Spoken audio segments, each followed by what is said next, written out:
자, 어제 147명이 코로나19 확진 판정을 받으면서 국내 누적 확진자가 8,799명이 됐습니다. 요양병원 집단 감염 영향으로 대구와 경북 지역에서만 109명이 추가로 확진 판정을 받은 것인데요. 네, 전문가와 관련 내용 짚어보겠습니다. 설대우 중앙대 약학대 교수 나오셨습니다. 어서 오십시오. 네, 안녕하세요. 네. 신천지 이슈가 조금 수그러들면서 그러면서 이제 대구 지역의 확진자가 줄어들고 전국적으로도 이제 세 자리에서 두 자리가 되면서 상당히 고무적이었는데 이게 왔다 갔다 하면서 또 이제 다시 또 오늘은 세 자리가 됐어요. 예, 그렇습니다. 그러니까 이제 처음으로 100대로 접어들었다가 그다음에 이제 두 자릿수로 접어들지 왔다가. 않습니까? 네. 그러다가 또 세 자릿수가 되었다가 또 두 자릿수로 됐다가 왔다가 다시 이제 세 자릿수가 예. 되는데 이런 것은 뭐 늘상 있는 일입니다. 그러니까 두 자릿수 되었다가 세 자릿수 된다고 해서 뭐 일희일비할 필요는 없고요. 기본적으로는 뭐 둔화 추세에 접어드는 것은 확실합니다. 예. 일부 좀 변동이 있기는 하지만은 네. 그럼에도 불구하고 이제 계속적으로 소규모 집단 감염이 이제 생기고 있는 것을 주의해야 되는데 서울에서도 소규모 집단 감염이 최근에 좀 있지 않았습니까? 그렇죠. 교회나 구로 콜센터나 이런 데 있었거든요. 네네. 그런데 여기는 비교적 이제 어느 정도 정리가 되어가는 분위기입니다. 그런데 이제 원래 환자가 많았던 대구 경북 지역에서 요양원이나 그 이외에 이제 이런 집단 시설을 전수조사하는 과정에서 일부 환자들이 이제 대거 나오고 있는 상황이거든요. 그렇죠. 여기도 이제 우리가 어느 정도는 환자가 나올 거다 예측은 됐었습니다. 그런데 이제 생각보다는 환자가 많이 나오고 있는데 어차피 이 환자들은 우리가 확진하고 또 어느 정도 조치를 취해야 되기 때문에 당분간은 이런 환자들이 더 나올 가능성이 있습니다. 그럼에도 불구하고 여기서 추가 확산이 되느냐 안 되느냐 하는 게 굉장히 중요하기 때문에 네. 여기에서도 추가 확산을 우리가 어느 정도 서울의 구로콜센터나 또 다른 교회에서 보는 것처럼 어느 정도 우리가 억제할 수 있다고 하면은 향후는 다시 두 자릿수로 접어들면서 기본적으로 둔화 추세는 이어갈 것으로 그렇게 생각합니다. 그렇다면은 일단은 뭐 500, 400, 300대에서 100대로 왔다가 두 자리가 됐고 다시 이제 두 자리 말미에서 100대 초반이 왔다 갔다 하는 상황이거든요. 그렇습니다. 여기에서 한 번 더 추세가 꺾인다라고 한다면 한 4, 50명대 이렇게까지 가야 되는 건가요?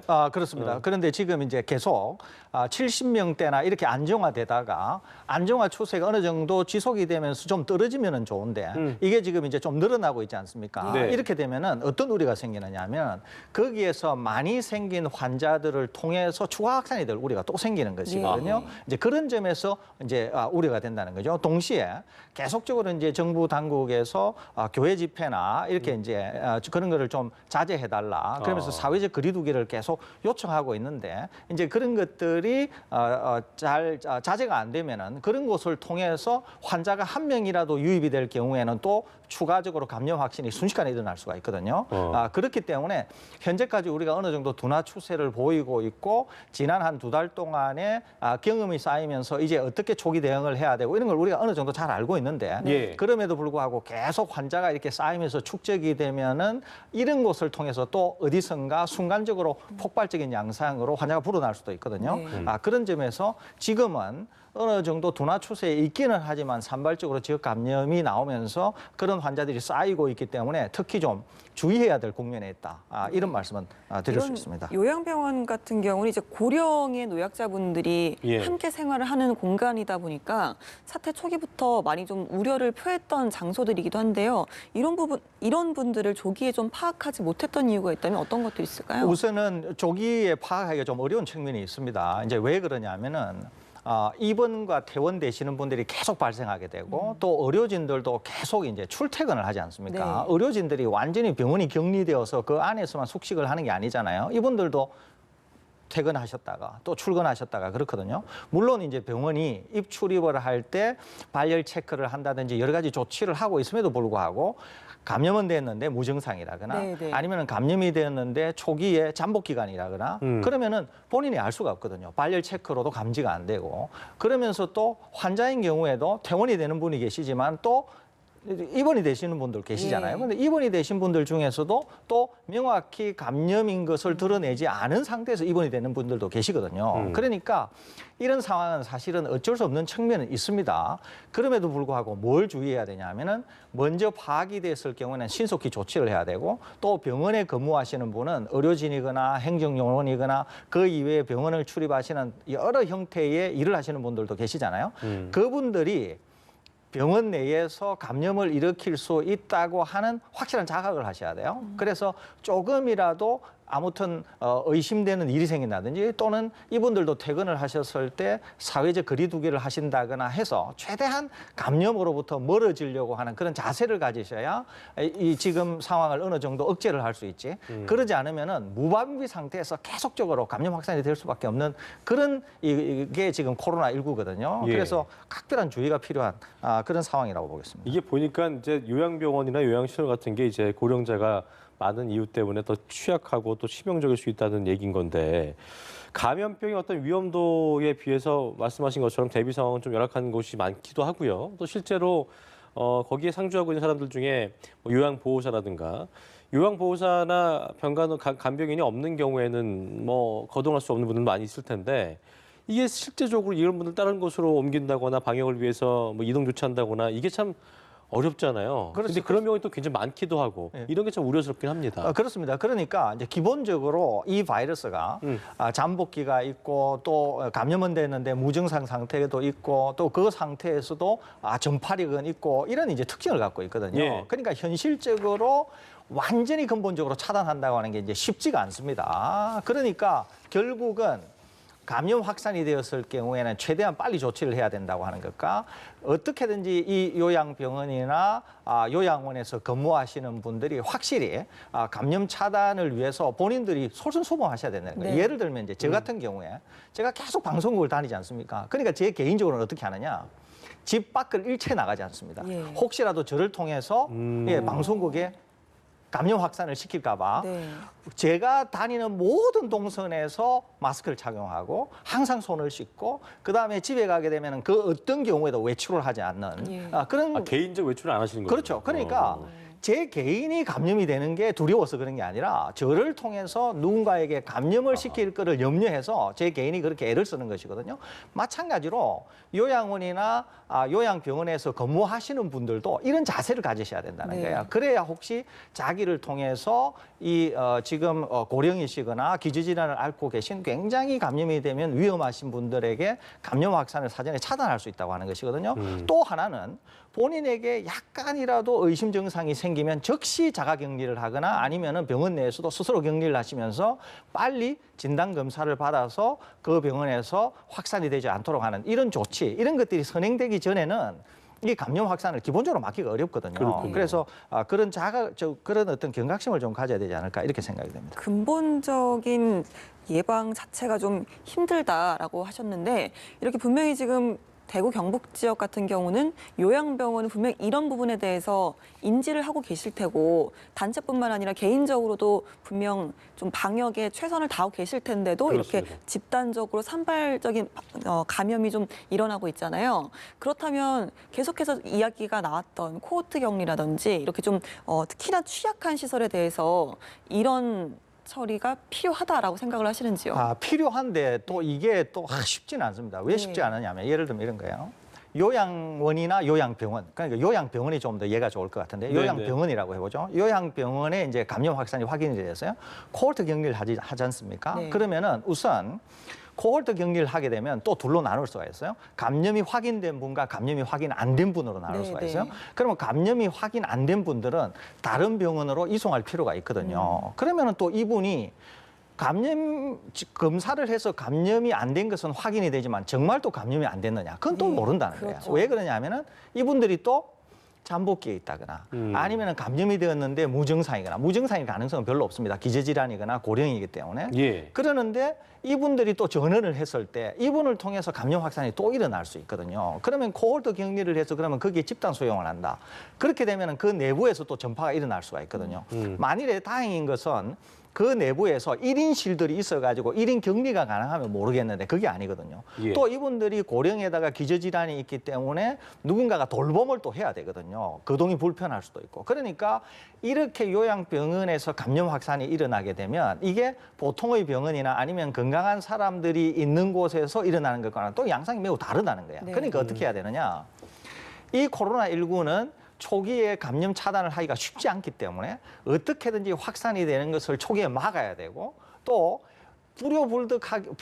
어떻게든지 뭐 할 수가 없어서 감염 확산이 됐다. 그러면은 최대한 빨리 조치를 해서 방금 말씀드린 것처럼 이분들 같은 경우에는 쉽게 중증으로 빠질 수가 있기 때문에 그렇게 되지 않도록 하는데 모든 역량을 집중해야 된다는 거야. 예, 그래서 제일 중요한 것은 뭐냐면은 어떻게든지 감염원이 들어오지 않게, 감염 확산이 되지 않게. 그러니까 제가 좀 드리고 싶은 조언은 뭐냐면 일체의 출입을 완전히 통제하셔야 돼요.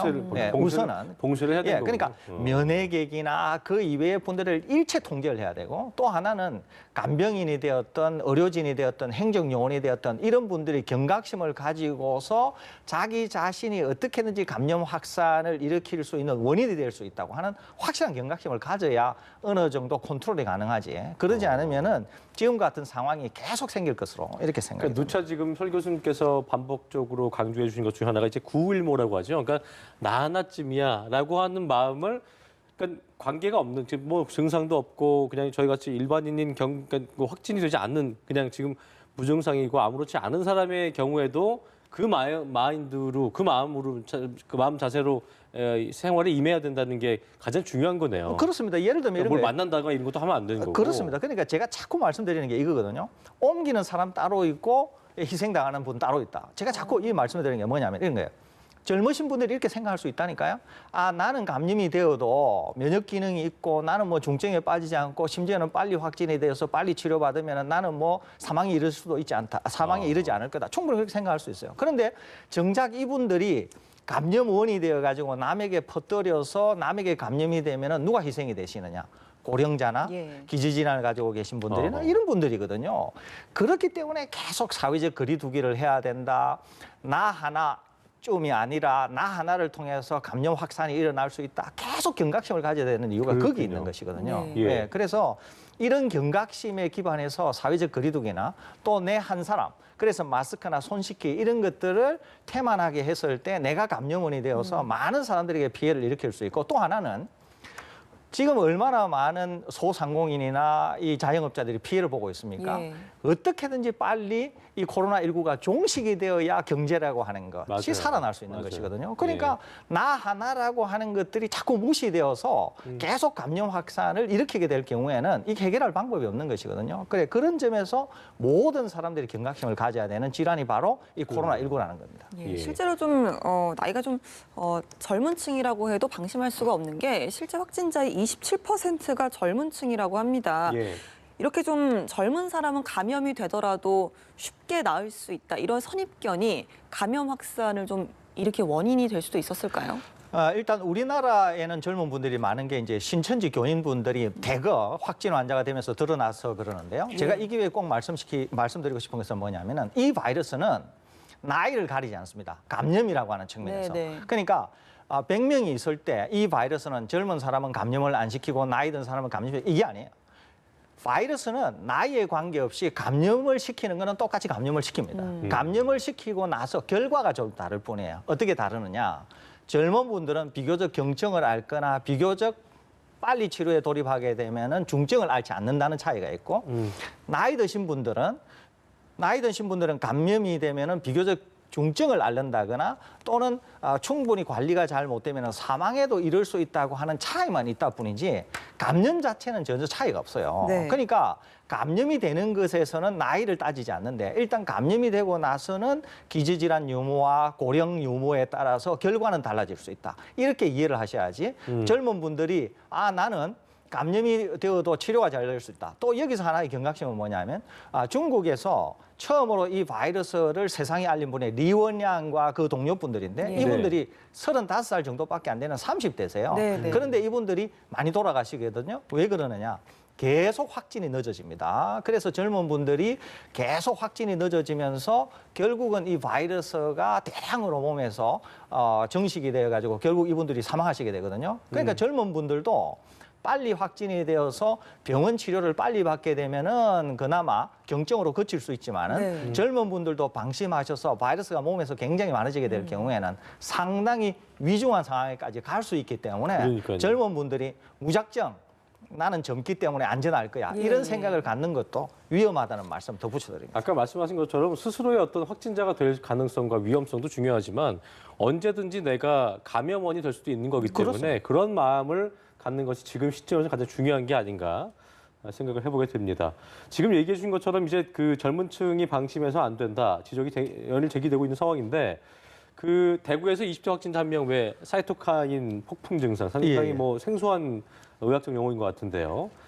이것 때문에 위독하다. 이거 어떻게 좀 저희가 해석을 해야겠습니까? 이 사이토카인 폭풍은 뭐 초기에 좀 잘못 전달된 측면이 있는데요. 예. 젊은 사람들에게만 생기는 건 아니에요. 사실 사이토카인 폭풍이라고 하는 아니군요. 거는. 예, 사이토카인 폭풍은 이제 이렇게 생기는 거거든요. 이 코로나19를 가지고 설명을 드리면 코로나19가 우리 몸에 침입을 하지 않습니까? 예. 그러면 우리 몸이 이 코로나19를 이기기 위해서 면역 기능을 동반을 해서 이 코로나19와 싸우게 됩니다. 싸우게 되는데 우리 면역 기능이 훨씬 코로나19보다 세다. 이러면은 바이러스를 무리치게 됩니다. 예. 그런데 이게 좀 충분하지가 않은 거예요. 그럼 바이러스가 계속 면역 기능에 대항해서 싸우면서 바이러스 양이 많아지게 됩니다. 이게 많아지게 되면은 우리 몸이 많은 바이러스에 대해서 계속 대항하기 위해서 우리 몸도 면역 세포를 더 많이 만들거든요. 동시에 많아진 면역 세포가 사이토카인이라는 것을 분비를 하게 됩니다. 사이토카인은 종류가 여러 종류가 있는데 그중에 특히 염증 반응을 일으키는 염증성 사이토카인을 대량으로 분비를 하게 돼요. 아하. 그러면 이 염증성 사이토카인이 바이러스를 물리치는 데도 사용이 되지만 동시에 자기의 장기들을 공격할 수 있어요. 손상시키는 거군요. 예, 장기들을 손상시킬 수가 있습니다. 그러면서 다발성 장기 손상 또는 자발성 장기 부전에 빠지면서 장기가 작동을 못해서 사망에 이르게 되는 것이거든요. 네. 이것은 젊은이에게만 있는 일은 아니에요. 사실은 나이 드신 분들도 바이러스가 계속 많아지게 되면은 이 바이러스에 대항하면서 사망에 이를 수 있거든요. 그러니까 젊은이들이 사망에 이르는 경우는 크게 몇 가지 있을 수 있는데 하나는 바이러스가 계속 많아져서 폐렴에 의해서 숨을 못 쉬어서 돌아가시는 그러니까 이제 호흡 부전이라 그러는데 그렇게 돌아가실 수도 있고 또 다른 하나는 바이러스가 계속 많아져서 바이러스에 대항하다가 방금 말씀드린 사이토카인 폭풍이라고 하는 거에 의해서 다른 장기가 손상이 받아서 돌아가실 수도 있어요.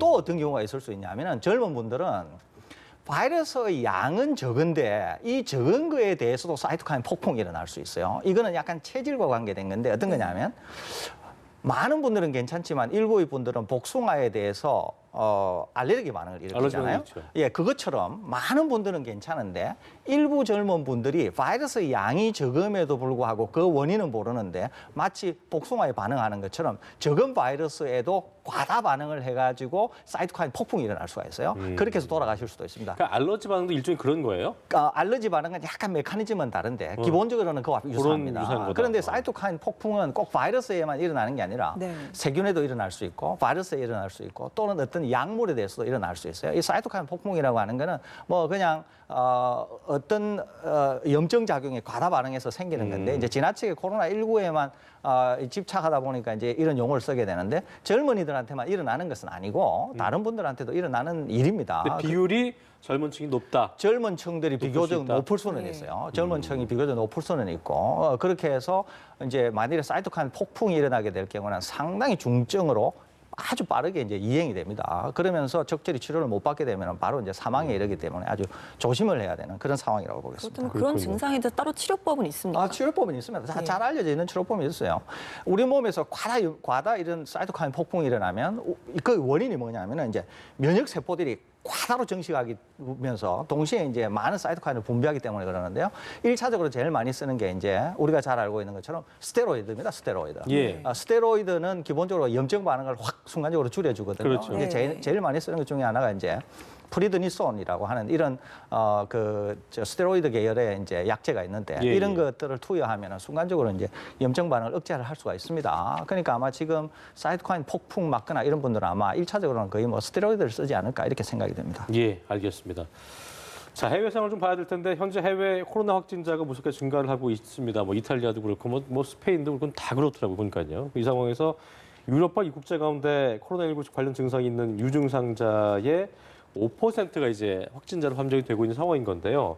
해외 역유입 차단 뭐 우리 이제 유럽 쪽 한다고 하는데 이게 가장 중요한 거라고 봐야 되겠네요. 굉장히. 지금 우리는 확실히 확진 환자가 150명, 100명 넘게 나오긴 하지만은 일단은 둔화 추세에 들어간 것은 확실해요. 그렇습니다. 그런데 이제 해외에서 유입되는 분들이 이제 상당히 우리나라 방역과 관련해서 이제 중요할 수 있습니다. 그래서 우리는 이제 내부의 확진 환자도 잘 관리를 해야 되지만 외부에서 유입되는 분들도 이제 확실히 잘 관리해야 될 상황에 있다 이렇게 볼 수 있거든요. 특히 네. 지금 유럽은 심각하기 때문에 어제 이제 정부에서 발표를 했죠. 유럽에서 들어오시는 분들은 전수조사를 하겠다. 그래서 전수조사라고 하면은 전수의 모든 분들에 대해서 이제 확진 검사를 하겠다는 거 아닙니까? 근데 이제 여기서도 주의할 점이 있어요. 하나는 바이러스 양이 충분하지 않을 때는 감염이 됐음에도 불구하고 또 못 찾아낼 수가 있거든요. 그렇기 때문에 이제 이런 분들을 어떻게 해야 되느냐. 그래서 이제 정부에서 전수조사를 할 뿐만 아니라 이제 자가격리도 이제 14일 동안 하기를 이제 촉구하고 또 예. 이제 앱을 통해서 계속적으로 이제